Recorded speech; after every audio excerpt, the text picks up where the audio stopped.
Ke orang yang paling beruntung hidupnya di dunia ini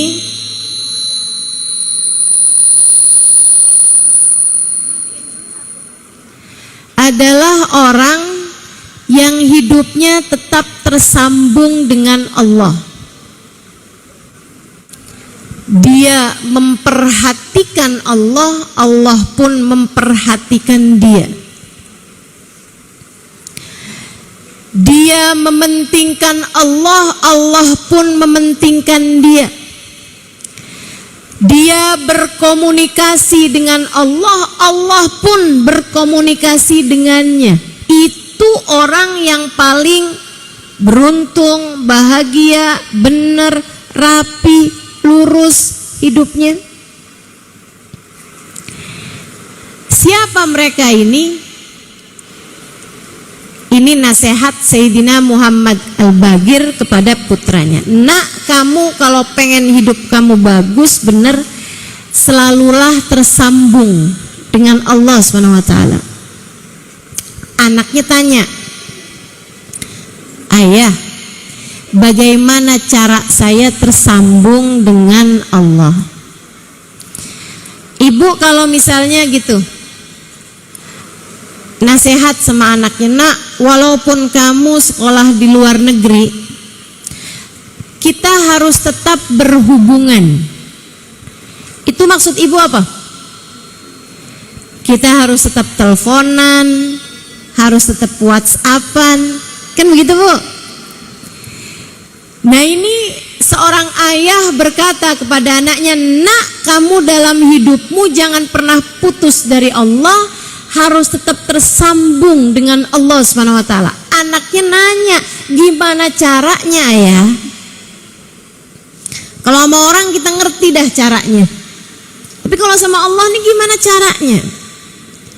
Ayahnya bilang, kalau kamu pengen berkomunikasi sama Allah, sholatlah, berdoalah. Kamu kalau lagi doa tuh, ya Allah, pandanglah saya dengan pandangan kasih sayang-Mu. Lagi komunikasi apa enggak? Komunikasi sama? Ya Allah, kasihanilah saya ya Allah, ampunilah dosa-dosa saya ya Allah.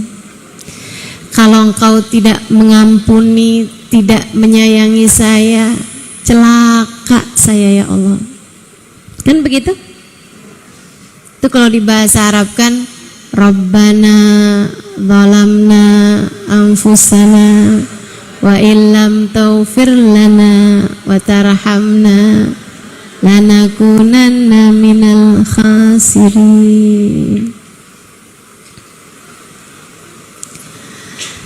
Saudaraku sekalian saya muliakan, jadi ayahnya bilang, nak, kamu itu selalulah berkomunikasi sama Allah. Anaknya tanya, gimana cara saya berkomunikasi sama Allah? Ayahnya menjawab, kalau kamu pengen kamu berkomunikasi sama Allah, berdoalah, sholatlah. Kita tuh saat sholat, cara kita berkomunikasi sama Allah. Makanya dari awal berdiri Allahu Akbar, Allahu Akbar kabiru, alhamdulillah kathiru, subhanallah bukrata wa asila. Ya Allah, aku mengagungkan-Mu seagung-agungnya. Allahu Akbar kabiru, alhamdulillah kathiru, aku berterima kasih sebanyak-banyaknya padamu ya Allah. Inni wajjahtu wajhi, aku hadapkan diriku yang hina dina ini kepada Engkau ya Allah, fatiris samawati wal ardh, yang menguasai langit dan bumi. Laporan kita menghadapkan diri kepada Allah. Sholat tuh sarana komunikasi. Makanya Bu, orang kalau nggak sholat putus hubungan sama Allah. Orang kalau tetap jagain sholatnya, insya Allah seapa-apanya masih akan berkemungkinan jadi soleh, jadi solehah.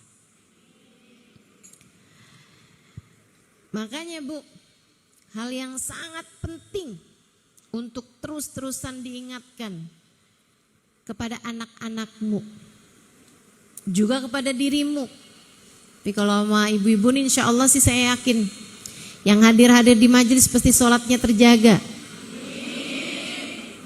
Semoga ini bukan hanya husnudzon saya kepadamu, tapi sudah benar-benar Allah jadikan dirimu orang yang menjaga sholat.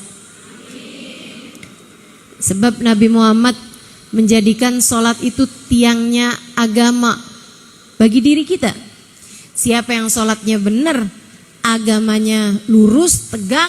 Siapa yang sholatnya rusak, agamanya juga akan rusak, akan hancur. Sehingga sekalian, kalau pesen sama anak, gak usah banyak-banyak Bu, ntar anak lupa. Ibu kalau pesen 2 aja. Nak, jangan tinggal sholat, jangan tinggal sholawat. Sebab orang kalau tinggal sholat putus hubungan sama Allah, kalau tinggal sholawat putus hubungan sama Rasulullah. Kita harus jaga hubungan kita sama Allah dengan sholat. Kita mesti jaga hubungan kita sama Nabi Muhammad dengan sholawat. Jangan tinggal sholat. Undangan tuh dari Allah sholat itu. Ada panggilannya kan, Allahu Akbar, Allahu Akbar. Panggilan. Diundang semua orang Islam. Tapi yang hadir hanya yang ditentukan untuk datang. Makanya sering saya sampaikan, Bu, sering saya sampaikan, ketika seseorang sholat, bukan hanya karena dia mau sholat, akan tetapi karena dia masih punya nilai di sisi Allah, sehingga Allah mengizinkannya untuk menghadap kepada Allah.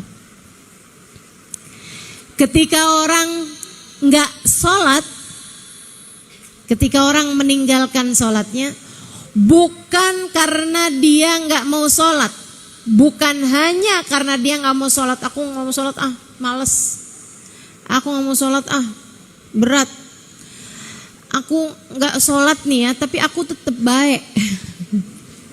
Ini aneh nih kalau ada orang ngomong kayak begitu. Dia tuh orangnya gak sholat tapi dia baik. Baik versi siapa? Baik menurut siapa? Kalau menurut saya teman-teman saya sekalian, orang yang ninggalin Allah gak ada kebaikan darinya. Allah aja dia tinggalin, apalagi kita. Betul gak? Makanya buat adik-adik nih yang belum nikah, dek, jangan mau nikah sama orang gak sholat.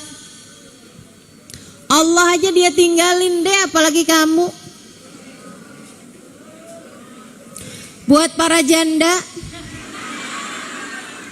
kalau kamu dilamar sama laki-laki gak sholat, jangan hanya kamu lihat, ih mobilnya bagus, ih rumahnya besar, terus kamu terima lamarannya. Orang kalau ninggal sholat, Allah aja dia tinggalin, apalagi kamu. Kamu jangan bilang, tapi dia bilang dia tak mampu hidup tanpa saya.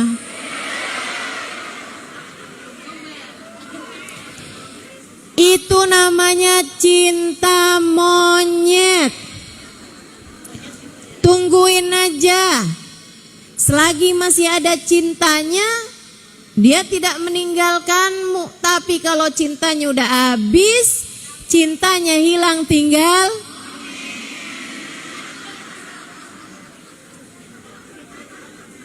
dari yang asalnya kamu dicintai, gantian kamu dimonyet-monyetin sama dia. Jangan mau nikah sama orang gak sholat. Ustazah udah terlanjur suami saya nggak sholat.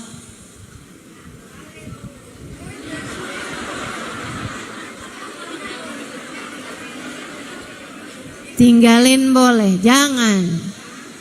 Kalau udah terlanjur sih nggak boleh begitu. Kalau udah terlanjur, saudariku sekalian, ingat gini nih. Sholatnya suamimu nggak akan jadi hisab bagimu. Masing-masing. Hisaban kita tuh sendiri-sendiri. Istri dihisab atas perbuatannya kepada suami. Suaminya dihisab atas perbuatan dirinya dan juga ibadah istrinya. Makanya kalau ada istri nggak sholat, suami ikut nanggung dosa. Ikut dosa, bukan berarti istrinya jadi nggak dosa, tapi ikut menanggung dosa. Kalau istri nggak sholat, kalau suami nggak sholat, dia sendirian bu yang berdosa, kamu enggak. Ustazah, gimana ya caranya bangunin suami saya sholat subuh? Susah banget Ustazah. Lah kamu yang punya suami nanya sama saya.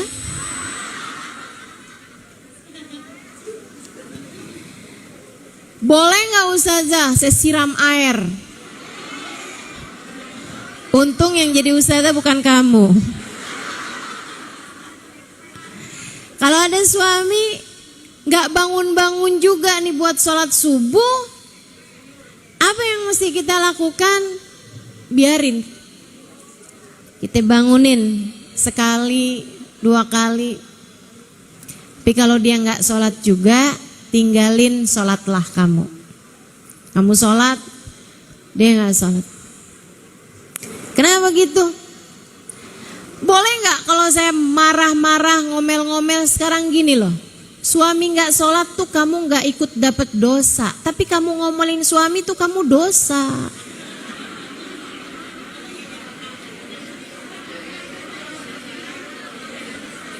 Suami gak sholat kamu gak dosa. Tapi kalau kamu siram air ke suami kamu dosa. Ngapain mengerjakan sesuatu yang membuatmu berdosa untuk resiko yang kamu nggak dosa? Terus dibiarin aja gitu Ustazah, doain. Kalau kamu punya suami nggak sholat, apalagi anak-anak kamu udah besar-besar, doain, kesian. Bu, saya sih ngelihat orang gak sholat tuh kesian. Kapan lagi ada waktunya kita berbisik lirih ke bumi dan suara kita didengar sampai ke arsy?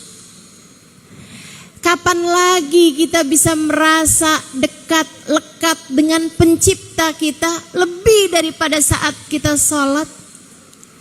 Nabi Muhammad sampai bilang, Aqrab ma yakunul abad min rabbihi fahuwa sajid fa'akthiru fiha du'a faqamin an yustajabalah.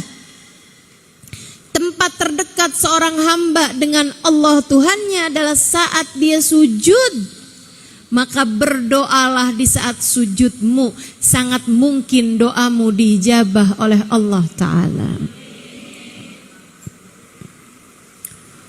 Maka belajar buat lebih menjaga sholat kita. Insya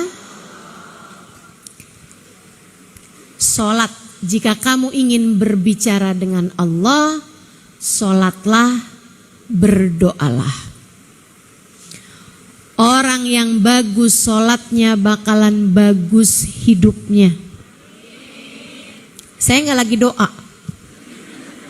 gak usah diaminkan. Saya cuma mau bilang, orang kalau sholatnya bagus, hidupnya bakalan bagus. Amin lagi.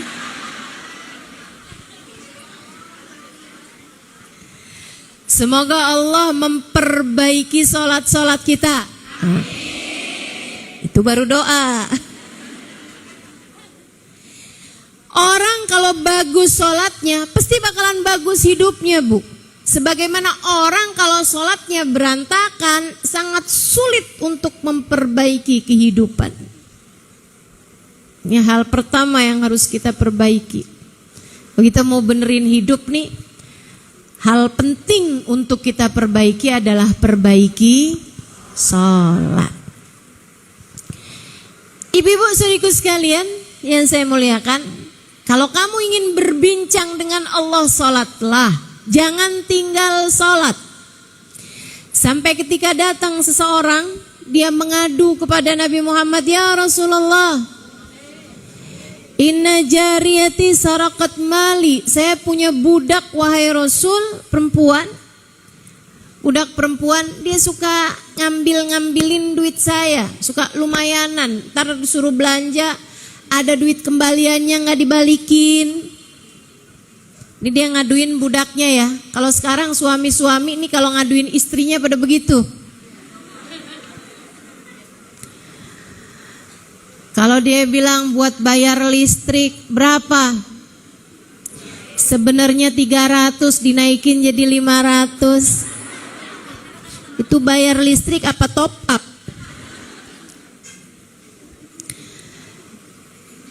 Siapa yang suka kayak begitu?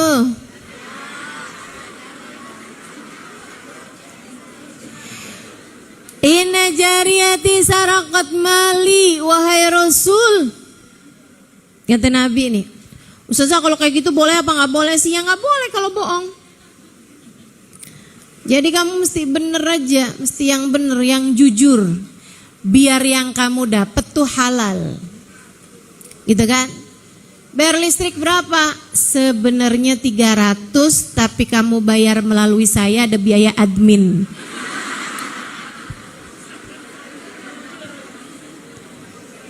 Kalau enggak ya kamu bayar-bayar sendiri dah. Oh, dia repot kan nyuruh kita bayar, ada biaya tambahannya. Saudara sekalian, dia bilang budak saya nih Rasul suka ngambilan duit saya yang kecil-kecil suka diambilin gitu sama dia.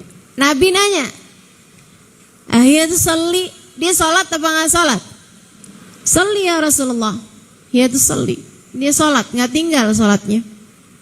Kata Nabi Muhammad, "Sholatuhu satanhahu anil fahsya'i wal munkar."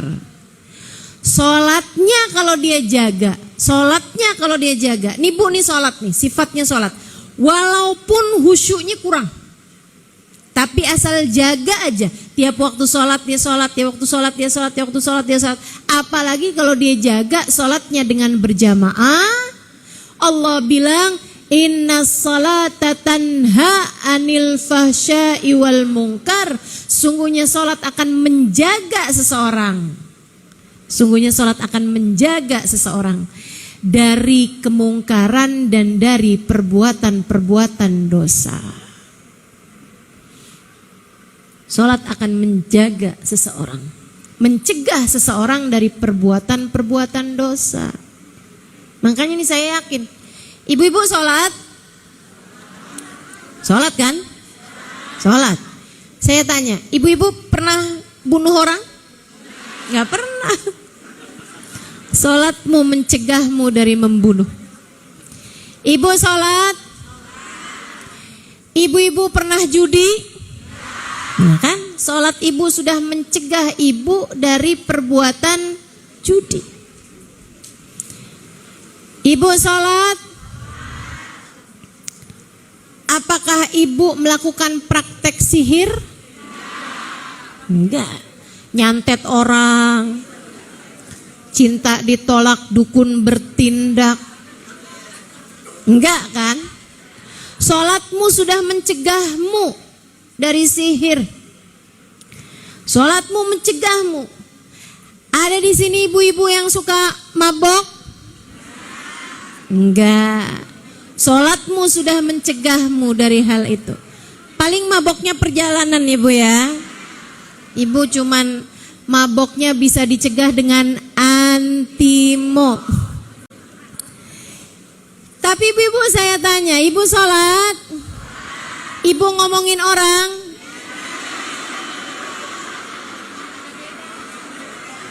Ibu sholat? Ibu pernah bohong?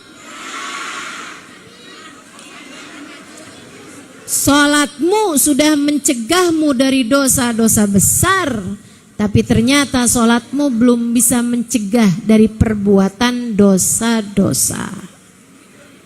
Gitu. Terus gimana dong Ustazah kalau kayak gitu? Dibenerin lagi sholatnya, dirapikan lagi sholatnya, sholatmu akan mencegahmu dari berbagai macam perbuatan-perbuatan dosa. Semakin bagus sholatnya, pasti akan semakin bagus hidup seseorang. Sholatnya udah tambah rapi, lama-lama gak bisa bohong. Sholatnya tambah lebih rapi, lama-lama gak bisa marah-marah, ngomel-ngomel sama suami. Sholatnya tambah rapi, lama-lama gak bisa marah-marahin anak. Tuh sholatnya sudah mampu mencegah seseorang. Ibu-ibu, teman-teman sekalian, sang ayah berkata lagi, kalau kamu kepengen kamu berbincang sama Allah, sholatlah, berdoalah. Kalau kamu kepengen Allah yang berbincang denganmu, bukalah Al-Quran. Bacalah Al-Quran, di sana terdapat jawaban Allah, firman Allah yang tertuju kepadamu. Tapi memang Quran itu dibaca, difahami hanya oleh orang yang mengerti ilmunya. Quran itu kayak lautan. Lautan tuh tuh bisa dinikmati siapapun. Tapi jangan main-main. Kalau kamu bisa berenang, bolehlah kamu jadi nelayan. Ya kan begitu? Kalau kamu bahkan gak bisa berenang mau jadi nelayan, ya tenggelam. Kalau kamu cuman bisa berenang aja, jangan jadi penyelam. Sebab penyelam perlu skill yang lebih besar, tahan nafas dan lain sebagainya. Ada ilmunya. Buat bisa dapetin ikan, kamu bisa jadi nelayan. Tapi buat bisa dapetin mutiara di dasar lautan, kamu harus menjadi seorang penyelam. Kalau kamu bahkan gak ngerti caranya menyelam, kamu gak ngerti caranya berenang, jangan coba-coba jadi penyelam atau bahkan sekedar jadi nelayan. Melainkan jadilah penikmat senja yang duduk di tepi pantai untuk melihat pemandangan indah saat sore hari. Gak apa-apa. Kamu bawa teh di termos, ya kan? Bawa cemilan-cemilan, tempe goreng, tahu goreng pakai cabai. Duduk di tepi pantai, liatin matahari kembali ke peraduan. Cantik sekali. Al-Quran tuh persis kayak lautan. Yang gak ngerti ilmunya jangan coba-coba mentafsirkan Al-Quran, apalagi mengajarkannya. Kamu gak paham, jangan coba-coba melakukan itu. Ustazah, saya mah ngajarin ngaji buat anak-anak kecil, ya udah cukup gitu aja. Gak usah coba tafsirin Quran. Sari tilawahnya doang, Ustazah dibaca doang. Ya kalau dibaca doang mah gak apa-apa. Tapi kalau kau berusaha menerangkan, takutnya malah justru jadi salah-salah. Ada ilmunya, Bu. Lebih rumit daripada ilmu menyelami lautan. Panjang masanya. Saya belajar ilmu Al-Quran lebih dari 12 tahun. Segitunya ibu-ibu saudaraku sekalian, tidak gampang untuk menerangkan Al-Quran, melainkan dengan kita mempelajarinya lebih dulu, menyampaikan tafsir dari para ulama-ulama yang memang sudah menyampaikan tafsirnya di dalam kitab-kitab mereka. Gitu. Tapi Al-Quran memang berisi banyak sekali ilmu pengetahuan, termasuk tentang kita perempuan. Makanya beberapa waktu yang lalu saya buat kajian bersama teman-teman dari Jepang, kalau saya nggak salah ingat. Mereka ada satu pertanyaan, Ustazah, ada beberapa orang mengatakan bahwa Al-Quran itu sudah tidak relevan untuk di zaman sekarang ini. Apa pandangan Ustazah tentang hal itu? Saya bilang, yang bikin Al-Quran atau Al-Quran itu berisi firman dari Allah yang menciptakan alam semesta. Selagi alam semesta ini masih berada dalam kendali Allah, Al-Quran akan selalu pas dengan penghuninya, sebab yang menurunkan Al-Quran dialah pula yang menciptakan umat manusia dan segala zaman. Betul gak? Kamu ciptaan siapa? Anakmu ciptaan siapa? Al-Quran firmannya? Ya pasti bakalan cocok sampai kapanpun juga. Gak ada ceritanya Al-Quran udah gak cocok lagi.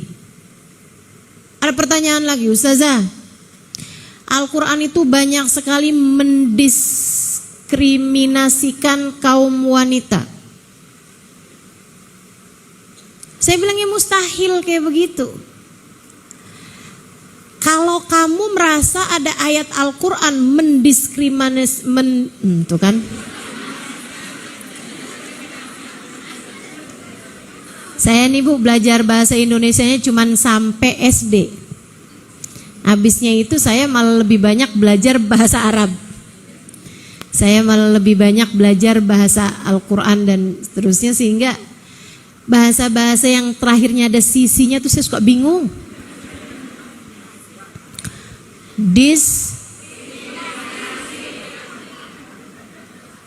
Kayak deket gak sih sama demokrasi, koalisi?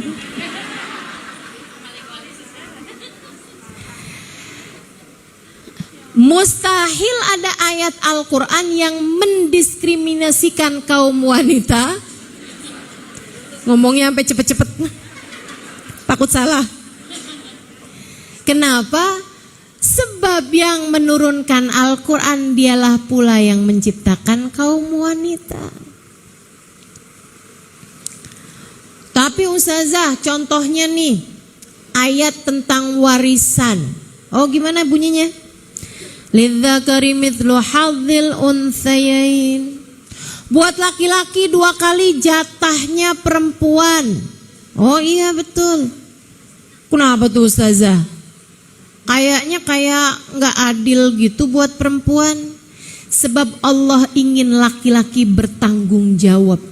Ini zaman sekarang banyak banget Bu, bapak-bapak tidak bertanggung jawab. Betul? Allah tidak mau itu terjadi.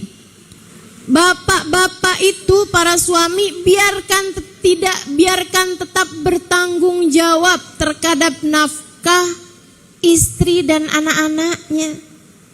Makanya sama Allah dikasih, memang ibu-ibu, secara kekuatan badan, secara kekuatan akal pikiran, tuh laki-laki biasanya memang dikasih lebih sama Allah Subhanahu wa taala. Nih ibu-ibu nih yang emansipasi, emansipasi wanita gitu kan. Emang ibu mau ngangkat galon? Emang ibu mau ngangkat beras 50 kilo? Oh enggak gitu kan. Emang ibu mau tuh benerin genteng waktu bocor? Kita akan suruh orang laki-laki. Dan memang mereka memang punya kelebihan-kelebihan daripada kaum wanita dalam hal kekuatan fisik dan lain sebagainya. Saya bilang kamu gak baca tuh dalam Al-Quran, berisi banyak sekali ayat-ayat yang mengatakan tentang bagaimana seharusnya laki-laki berbuat baik pada kaum perempuan. Nih Bu nih, saya kalau baca Al-Quran, saya suka kegeeran gitu. Ya Allah, Allah baik banget ya. Ada ayat saya baca gini. A'udzubillahi minasyaitonirrajim. Wa'ashiruhunna bil ma'ruf. Wa'ashiruhunna bil ma'ruf. Berbuat baiklah kalian kepada istri kalian. Pergaulilah istri kalian dengan baik. Yang baik-baik sama istri. Bu, itu saya dengernya kayak permintaan bapak saya kepada suami saya. Betul nggak? Yang baik ya sama istrinya. Awas loh, yang baik sama istrinya. Betul apa enggak? Terus Allah tambahin lagi. Wa in karihtumuhunna fa'asa an takrahu syai'a wa yaj'alullah. Kurang baik apa Allah Bu sama kita kaum perempuan? Sampai Allah pesan sama para suami-suami kita yang baik sama kita. Tapi saya nggak seneng sama dia ya Allah. Tapi saya terlanjur terjebak hidup bersamanya. Jangan. Wa in karihtumuhunna. Jika bahkan kamu gak demen sama dia sekalipun, gak seneng sama dia sekalipun, benci sekalipun sama dia, tetaplah berbuat baik padanya.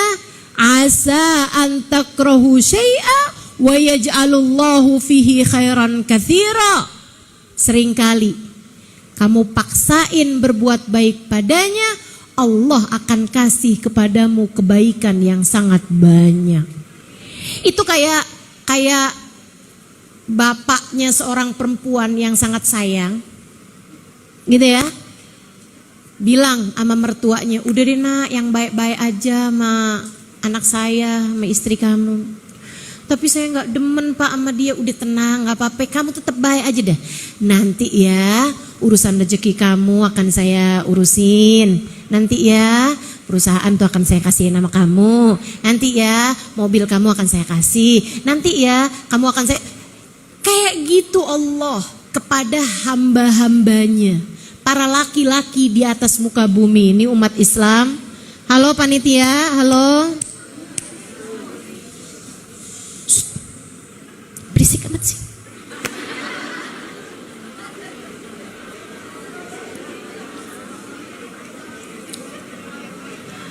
Ini yang ribut malah panitianya ya Bu ya.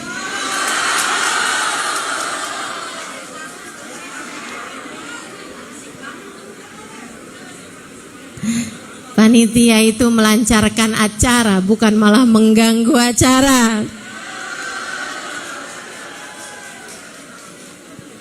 Ayo bismillah. Bismillah. Karena kalau berbicara ini perlu konsentrasi. Dan bicara itu, konsentrasi itu perlu ketenangan, tolong bantu saya. Teman-teman sekalian yang saya muliakan, jadi kalau kita membacanya dengan penuh ilmu, kita akan mendapati bahwa ayat Al-Quran penuh berisi dengan cinta kasih Allah kepada hamba-hambanya. Kalau kamu ingin berbicara dengan Allah, bacalah, sholatlah dan berdoalah. Kalau kamu kepengen Allah yang berbicara kepadamu, bacalah Al-Quran. Tapi kita tidak bisa memahami Al-Quran, kita tidak bisa mengerjakan sholat kecuali dengan ada yang mengajarkannya. Untuk itulah kita perlu tali kedua untuk bisa menyampaikan kita kepada Allah, yaitu baginda kita Nabi besar Muhammad. Dari mana kita ngerti sholat kalau bukan dari Nabi Muhammad? Dari mana kita ngerti caranya berdoa kalau enggak diajarin sama Nabi Muhammad? Makanya Bu, ketika ada orang lagi sakit banget, ditengokin sama Nabi Muhammad, terus dia bilang, Rasul doain dong saya biar cepet mati. Sama Nabi Muhammad bilang, jangan begitu. Kamu kalau harus berdoa karena enggak tahan lagi sama sakit, dan mudah dalam keadaan husnul, perlu diajarin sama Nabi kita Muhammad alaihissalam. Itu sebabnya Bu, orang tuh yang paling benar hidupnya yang paling dekat sama Nabi Muhammad. karena Nabi tuh udah ngajarin semua-muanya.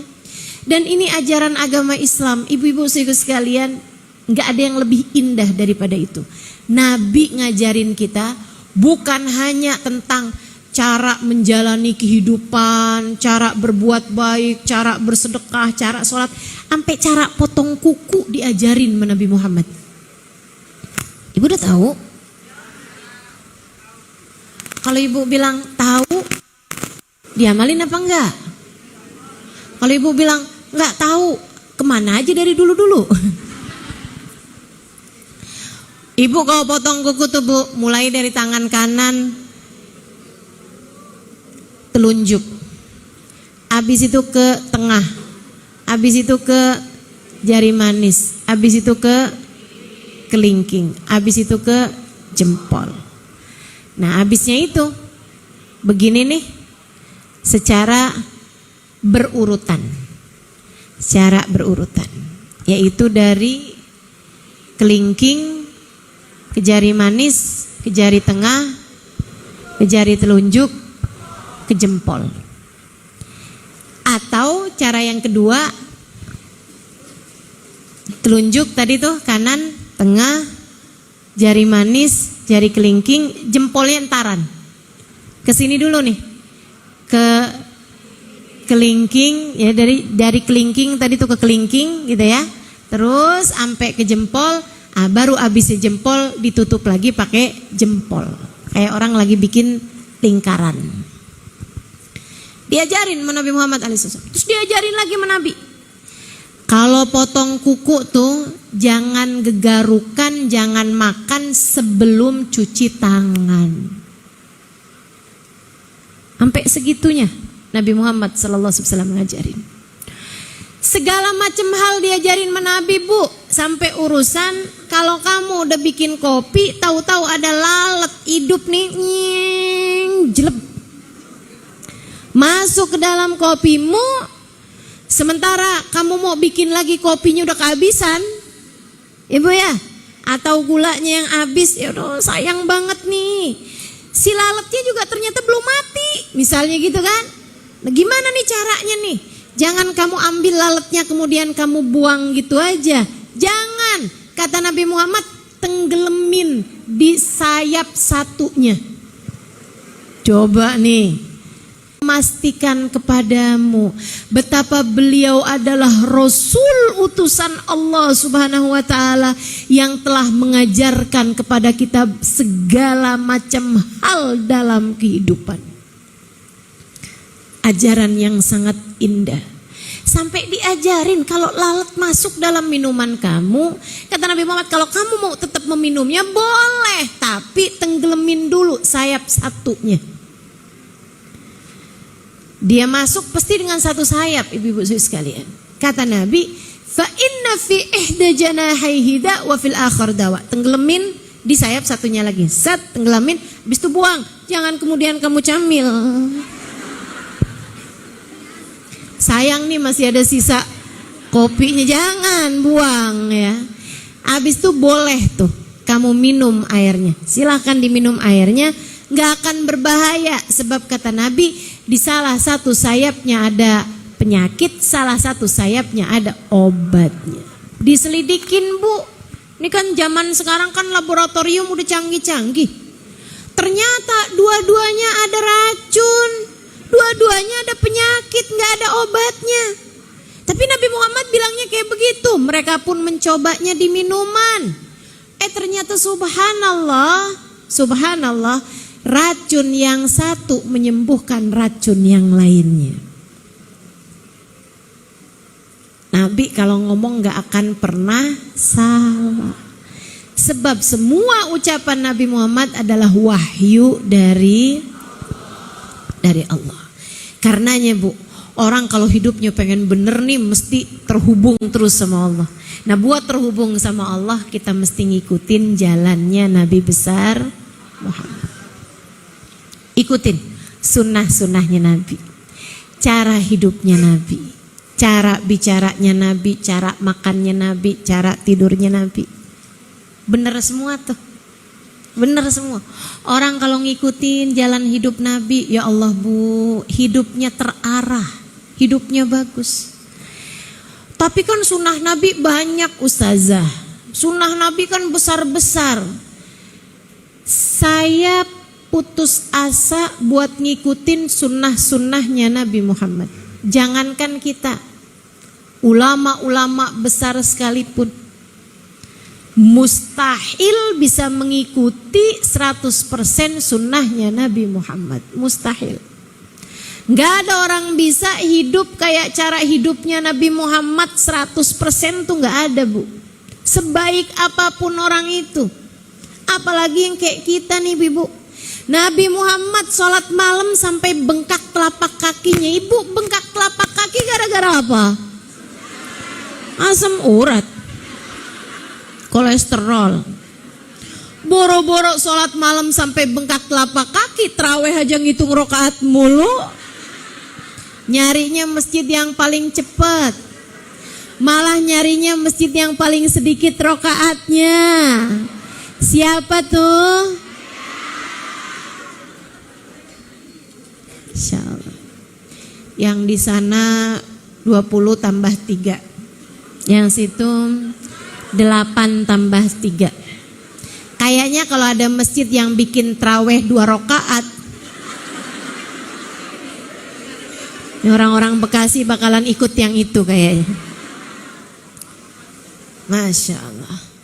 Ibu-ibu sekalian, Nabi salat malam sampai bengkak telapak kakinya. Mustahil buat kita ikutin Bu, mustahil. Nabi hatinya tidak pernah menyimpan kebencian terhadap siapapun. Mustahil kita bisa ngikutin. Pasti ada aja rasa kesel sama orang, rasa sebel sama orang, kan begitu. Maka kalau saya bilang bahwa kita mesti ngikutin jalan hidupnya Nabi, yang ringan-ringan, yang kecil-kecil, yang kita masih bisa ngikutinnya. Sekedar masuk ruangan kaki kanan, keluarnya kaki, masuk kamar mandi kaki, keluarnya kaki. Kalau makan sambil duduk, pegang makanan dengan tangan, diawali dengan bismillah, diakhiri dengan hal-hal yang seperti ini nih, hal-hal kecil. Kayak tadi tuh yang saya sampaikan tentang cara potong kuku. Cara potong kuku mau kayak gimana juga kepotong semua Bu. Nah daripada kamu potong kuku gak dapet pahala, kan mendingan potong kuku pakai pahala. Enak sama-sama potong kukunya, sama-sama kukunya jadi pendeknya. Kenapa kita gak mau dapet pahala? Cara minum, nah ini kebetulan saya haus. Pegang minuman pakai tangan, diawali dengan bismillahirrahmanirrahim.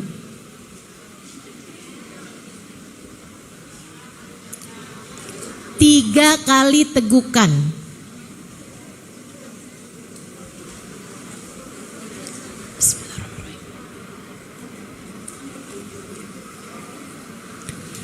Alhamdulillahilladzi ja'ala hadzal ma'adzban furatan bifadlih wa lam yaj'alhu milhan ujajan bidunubina. Enggak hafal. Alhamdulillahilladzi ja'ala hadzal ma'adzban furatan bifadlih wa lam yaj'alhu milhan ujajan bidunubina. Enggak hafal, ya tahu saya. Kayaknya kalau urusannya ngajarin doa ini nih sampai maghrib nih.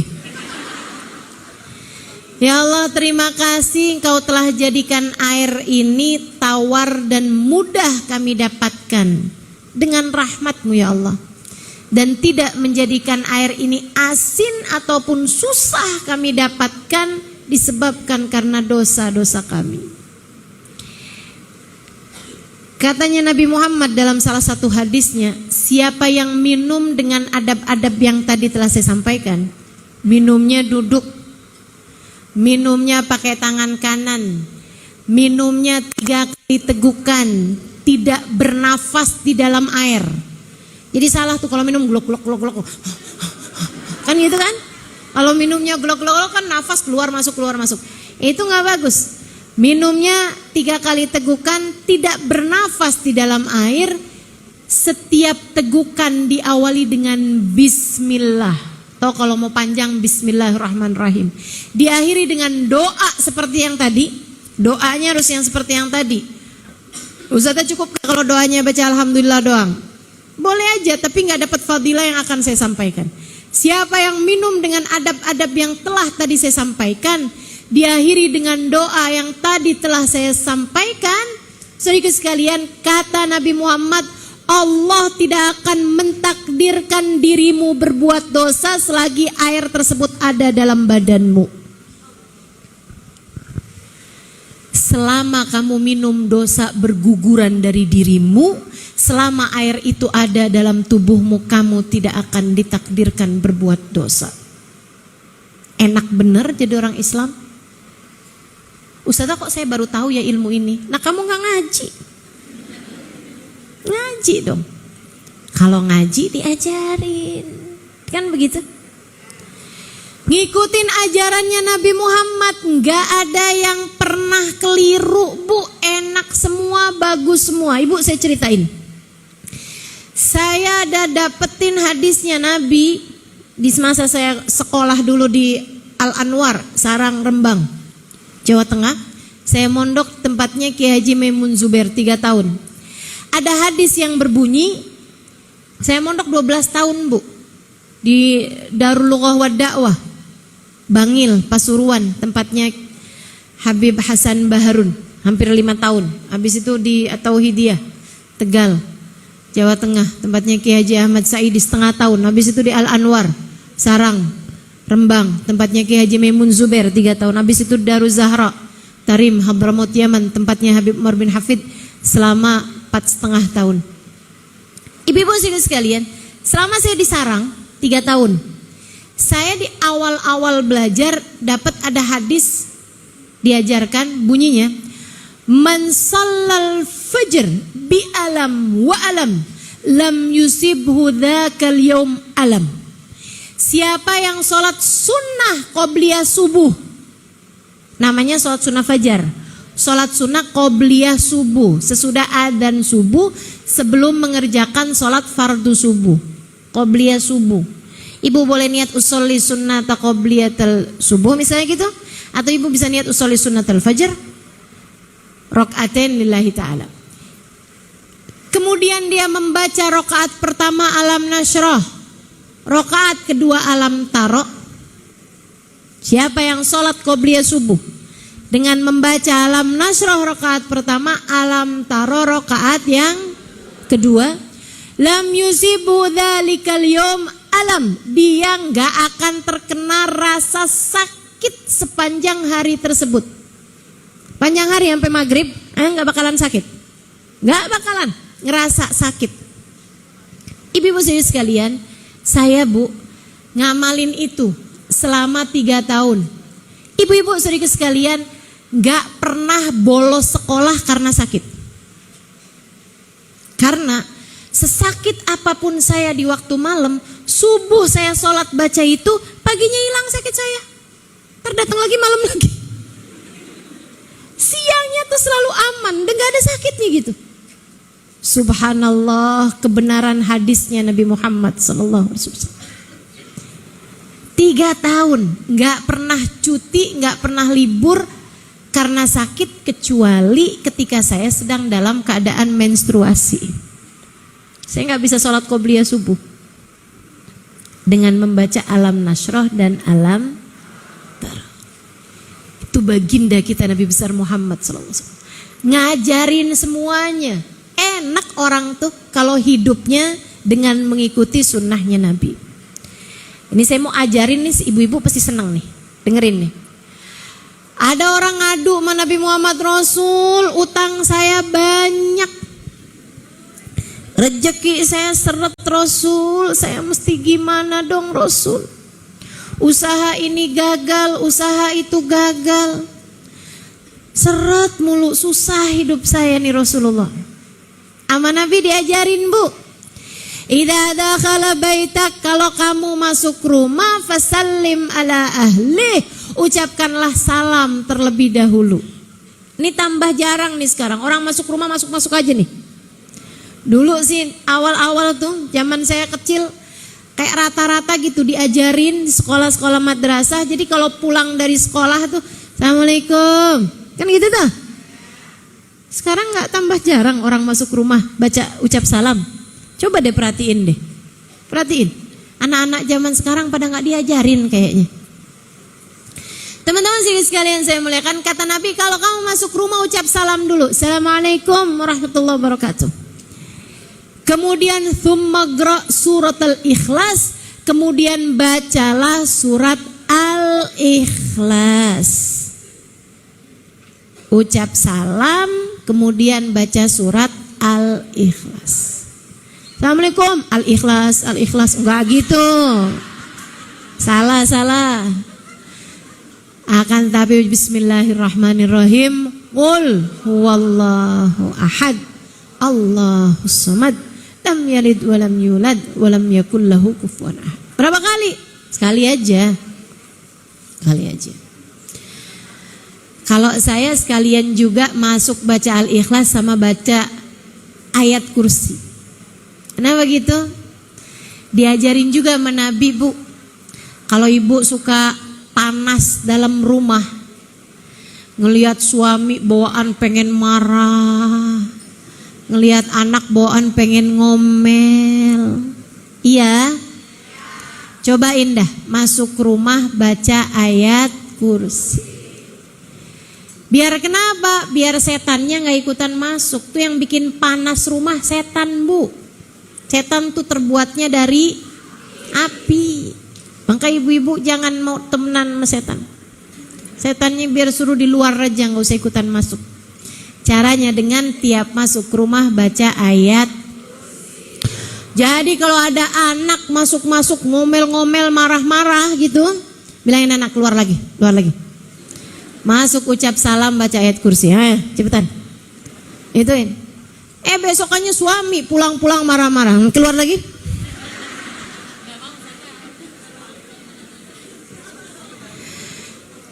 Baca surat al-ikhlas tiap masuk rumah. Kata Nabi Muhammad kepada sahabat ini, diamalin, lebek ya Rasulullah.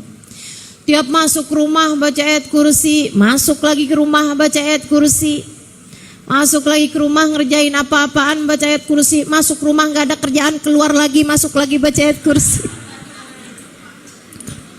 Terus dia amalkan sebulan, 2 bulan, 3 bulan, 4 bulan. Beberapa waktu kemudian datang lagi dia sama Nabi Muhammad, ya Rasulullah, sadaqta wa sadaqallah. Wahai Rasul, engkau telah benar sebab Allah telah benar. Sebab semua ucapan Nabi Muhammad wahyu dari Allah SWT. Kata Nabi, kenapa? Saat ilayya dunia. Dunia udah jadi lebar buat saya, wahai Rasulullah. Dakhalatid dunya ila baitina wa nahan raghibin. Dunia udah masuk nih ke rumah kami, kayaknya bukan dari pintu aja, dari jendela-jendela juga.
Bu marah nih, mendidih rasanya.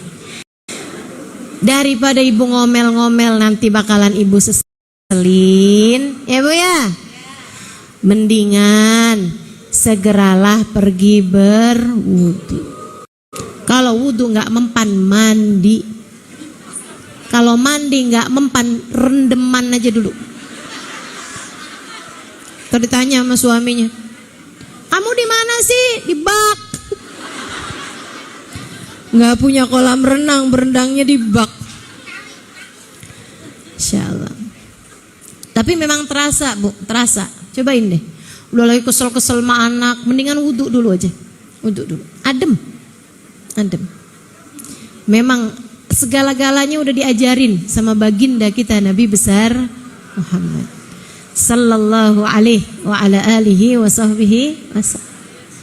Kenapa sih Nabi ngajarin semuanya? Biar kita nggak banyak salahnya dalam hidup. Kalau kita nggak banyak salahnya dalam hidup, insya Allah orang yang yang hidup dalam keadaan baik akan mati dalam keadaan baik.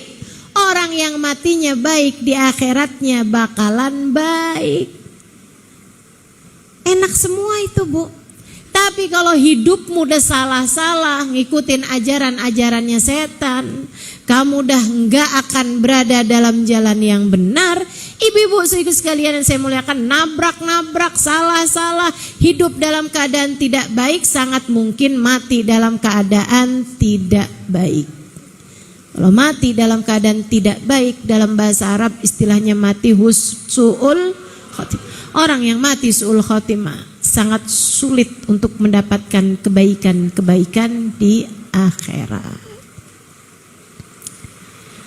Jangan putus dari Nabi Muhammad. Ikutin jalan hidupnya Nabi Muhammad. Salah satu dari jalan hidupnya Nabi Muhammad yang gampang banget buat kita ikutin adalah senyum. Coba latihan senyum. Latihan senyum. Ibtisamak ala wajhi akhikal mu'min sadaqah. Senyummu di wajah seorang mukmin bernilai. Di wajah ya, bukan di depan kotak infak.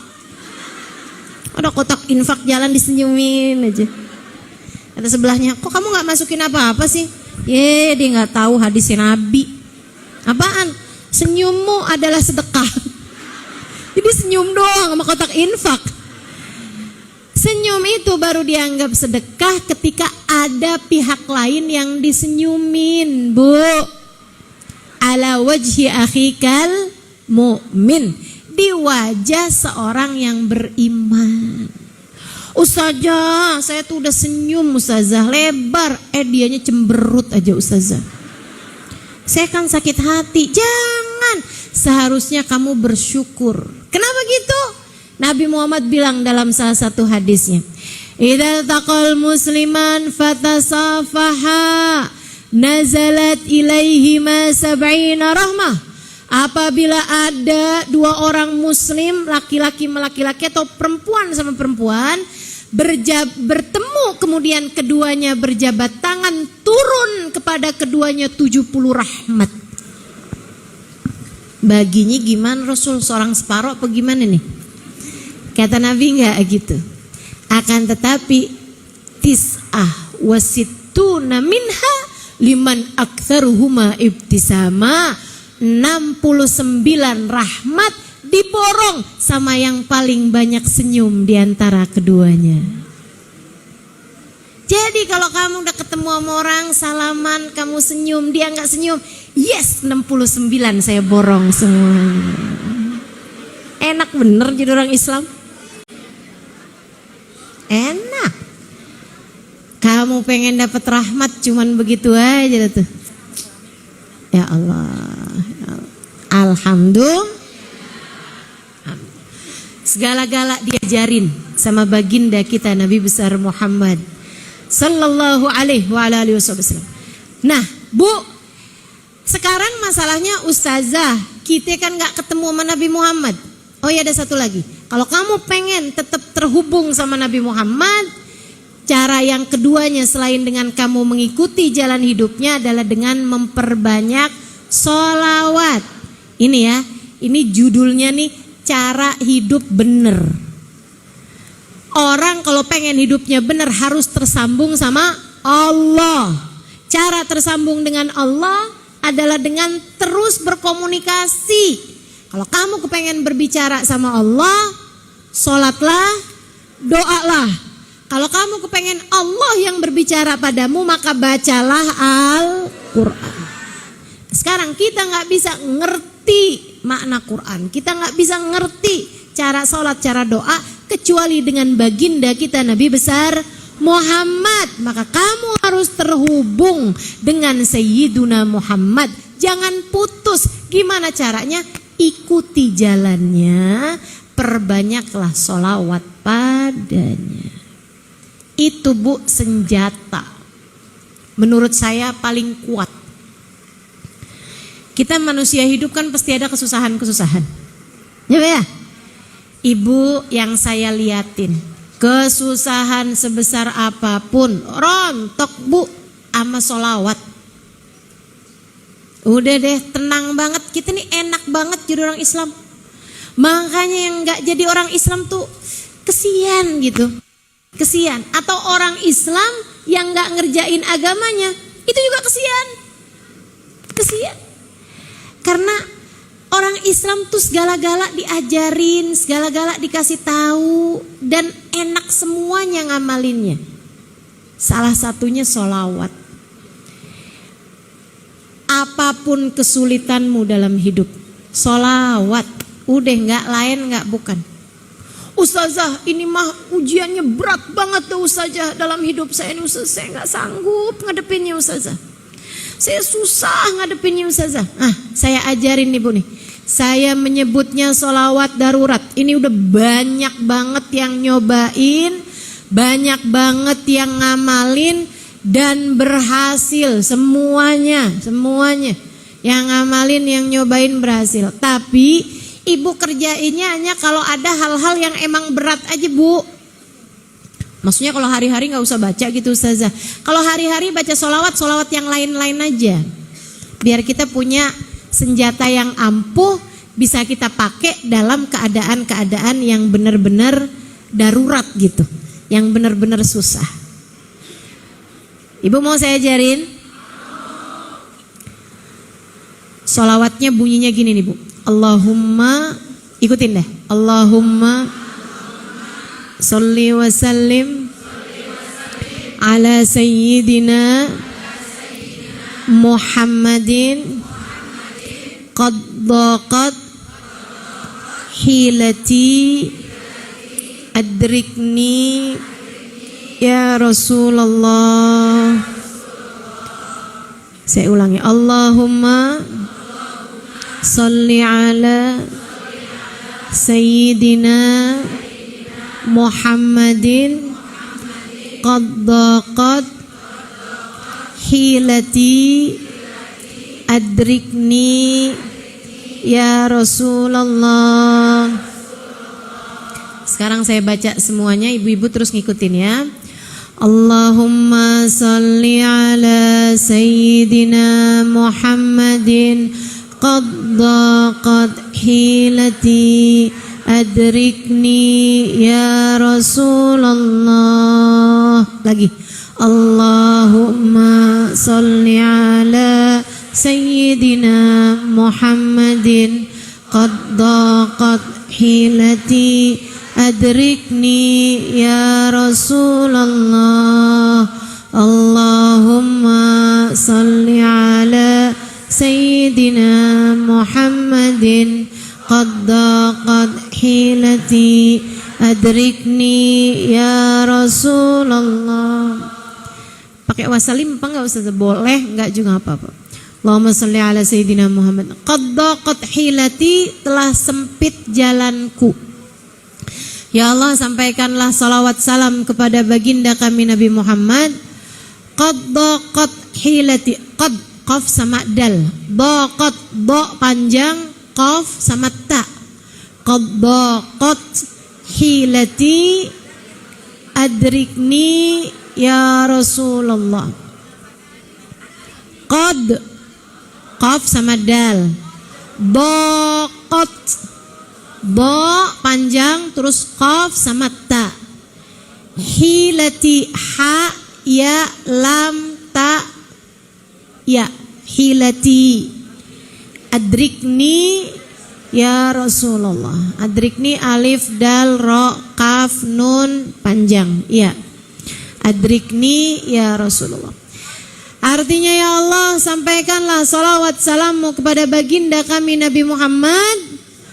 Qad daqat hilati, telah sempit jalanku, telah buntu jalanku. Artinya saya udah gak ngerti lagi nih mesti ngapain nih. Qad daqat hilati, telah sempit jalanku. Adrikni ya Rasulullah, syafaatilah aku wahai Rasulullah. Tolonglah aku, syafaati aku wahai Rasulullah. Minta tolong sama Nabi Muhammad, minta syafaat Nabi Muhammad, karena beliau adalah wasilah kita menuju Allah, pintu menuju Allah. Emang Nabi Muhammad bisa ustazah ngasih kita jalan keluar, solusi dan lain sebagainya gitu? Nggak bisa Bu, yang bisa Allah. Akan tetapi kalau kita doa nggak pakai wasilah Nabi Muhammad nih, ya kita kan dosanya banyak. Kita kan hamba yang penuh dengan noda-noda, dengan aib, dengan kekurangan. Sholat belum benar, ibadah belum benar. Nah kita makanya pakai Nabi Muhammad sebagai perantara kita. Pakai jalan lewat Nabi besar Muhammad. Sebab kalau Nabi Muhammad kita mintain syafaat, nabinya nanti yang akan ngebelain kita, nabi yang akan memohonkan hajat kita kepada Allah. Sakit, ekonomi lagi sulit, hati lagi sempit, apapun aja Bu masalah ibu. Dah, sholawatan yang banyak, yang banyak. Kalau lagi susah-susah, sholawatan yang banyak. Liatin deh, liatin. Tungguin aja sehari, 2 hari, 3 hari, 4 hari. Subhanallah. Jalan keluar yang begitu indah. Waktunya udah terbatas, saya gak mau cerita panjang lebar tentang hal ini. Pokoknya percaya aja sama saya. Ya Bu ya, sholawat senjata paling ampuh untuk kita menghadapi berbagai macam kesulitan dalam kehidupan. Nah Bu, Nabi Muhammad gak bisa kita kenali, gak bisa kita tauin kehidupannya kecuali dengan ada tali ketiganya nih yang nyampe kepada kita, namanya para ulama. Kalau hidup kamu kepengen benar, ikuti, cintai, sayangi para ulama. Kata Nabi Muhammad, saya ti zaman ala ummati, akan datang waktu kepada umatku ya firruna minal ulama, ada orang-orang yang gak demen sama ulama. Ibu ketemu orang-orang yang gak demen sama ulama? Ibu ketemu orang-orang yang gak demen sama kiai, gak demen sama habaib, gak demen sama ustazah, gak demen sama ustaz. Ketemu? Yang kalau disebut pengajian kayak alergi gitu. Yang kalau dengerin ceramah kayak nyari-nyari pembenaran gitu. Allah, siapa bilang kayak begitu? Terpinter ngomong aja tuh ustazahnya tuh. Ada yang begitu? Kalau diajakin jalan-jalan, pergi ke mall, ya ampun semangatnya luar biasa. Giliran diajakin ke pengajian, ada aja alasannya, ada.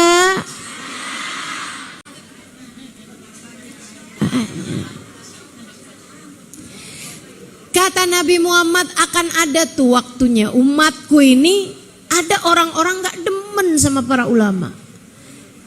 Fa'ablahullah thalatha baliyat. Orang yang gak demen sama ulama, yang ulama bener ya Bu ya, yang ngenalin orang ke jalannya Nabi Muhammad, ngenalin orang kepada cinta Nabi Muhammad, ngenalin orang kepada Allah, ngenalin orang kepada jalan menuju surganya Allah Subhanahu wa taala. yang ikhlas, yang benar gitu. Ulama-ulama yang seperti ini dia benci, Allah akan kasih kepadanya 3 jenis bala. Apa tuh balanya? Yang pertama, rafa'allahul barakah min kasbihim, Allah angkat keberkahan dari usahanya. Duitnya banyak bu, tapi kurang aja. Duitnya banyak, tapi hidupnya gak pernah senang. Kurang aja rasanya. Ampe yang haram-haram aja dia mau. Bu, gara-garanya karena gak cinta sama ulama. Kalau kamu ngerasa usahanya tuh ada, tapi kok duitnya kayak gak ada, coba inget-ingetin, udah cinta apa belum sama ulama?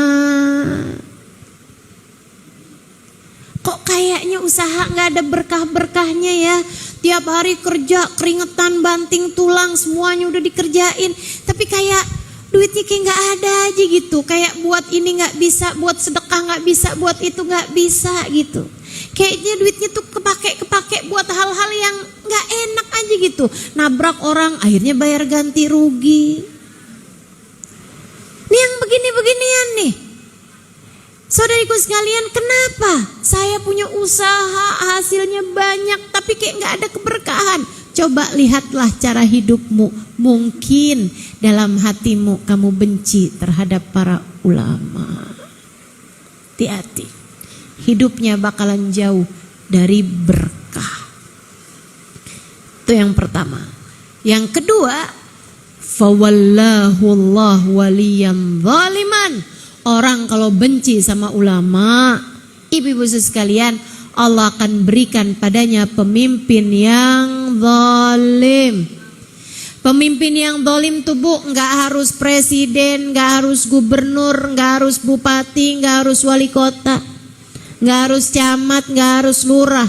Ibu-ibu sekalian, pemimpin yang zalim bisa jadi suami, pemimpin yang zalim bisa jadi atasan di pekerjaan. Pemimpin yang zalim, orang yang menguasai kehidupan kita tapi dia zalim pada Allah SWT. Kan gak enak banget ya bu ya.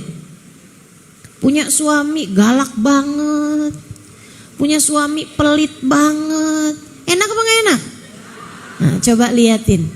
Mungkin kamu gak cinta sama para ulama. Bawaan ngomongin mulu. Ada ustadz diomongin, ada ustadzah diomongin. Gak demen sama para ulama. Kalau yang hadir di sini sih aman.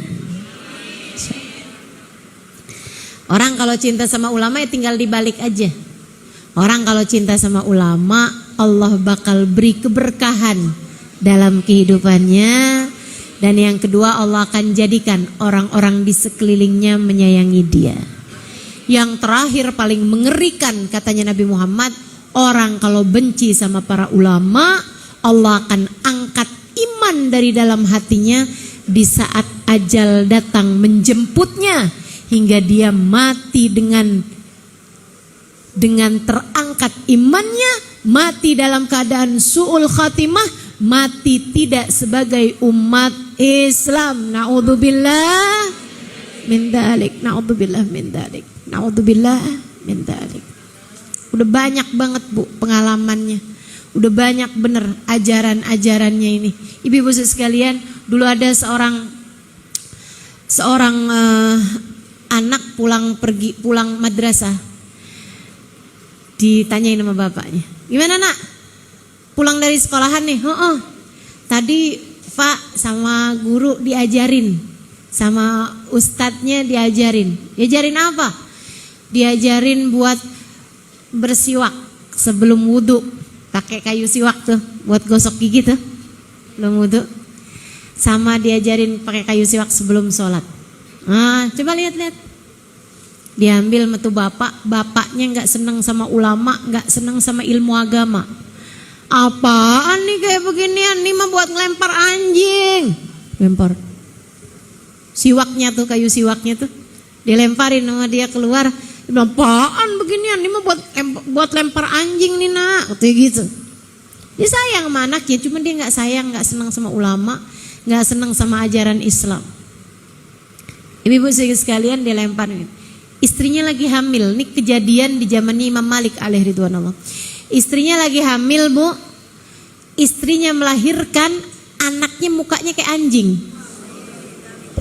Dia ngelihat itu, dia ketakutan. Dia marah, beneran marah. Badannya tuh badan manusia tuh mukanya tuh mirip anjing gitu. Dia langsung ambil pedang, dibunuh tuh anak. Abisnya itu dia ngerasa putus asa, dia ngerasa benci sama dirinya sendiri. Tuh pedang yang sudah belepotan dengan darah anaknya dipakai buat menusuk dirinya sendiri. Dia pun mati dalam keadaan seperti itu. Kenapa bisa kayak begitu tuh, Bu? Karena benci sama para ulama, benci sama ajaran Islam gitu. Di zamannya Imam Abu Hanifah juga gitu. Ada orang benci banget sama Imam Abu Hanifah, sampai dia menjuluki Imam Abu Hanifah dengan panggilan Imam Abu Jifah, bangkai, si bapak bangkai. Kamu ngaji? Sama siapa? Sama Imam Abu Hanifah. Oh, sama bangkai itu tuh, gitu.